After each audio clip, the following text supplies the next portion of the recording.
Bonjour, bienvenue en ce début de mois de septembre qui marque la fin des vacances d'été et la reprise de l'année scolaire. Je souhaite à tous une excellente rentrée, surtout pour les enfants, d'accord? Et puis, sachez qu'il nous reste encore 3 mois hein, pour finir l'année. Donc, il est temps de se réveiller, d'aller au charbon, d'accord? Et puis de continuer les efforts. Donc, en cette début de semaine, on va reprendre certaines habitudes, bonnes habitudes juridiques qu'on avait un peu laissé de côté. On a levé un peu le pied pendant les vacances. Donc, maintenant, on reprend les choses.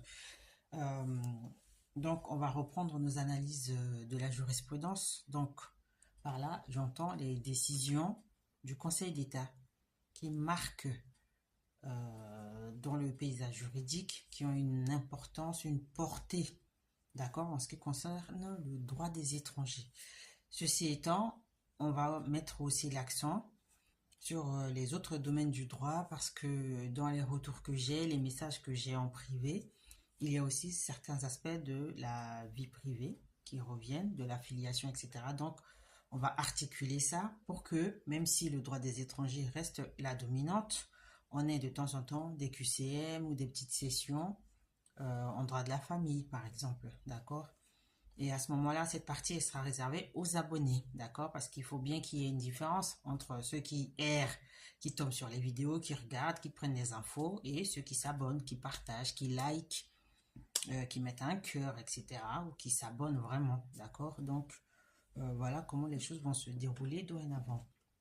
En attendant, là, je voudrais juste rappeler qu'en ce qui concerne le régime des OQTF, il y a 3 procédures qui sont entrées en vigueur depuis, justement, l'effectivité de la loi immigration de Gérald Darmanin. D'accord? Donc, cette loi immigration, elle est entrée en vigueur le 26 janvier 2024, après l'aval du Conseil constitutionnel qui en a censuré une bonne partie. D'accord? Donc, il y a 3 procédures dans le traitement de l'OQTF. Il y a la procédure normale, donc c'est une procédure ordinaire.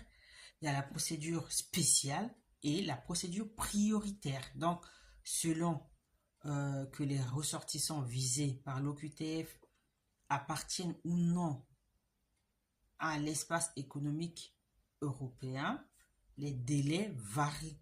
Selon aussi que ces personnes sont placées ou non en centre de rétention ou assignées à résidence, les procédures varient. Et qui dit variation de procédure dit aussi délai de recours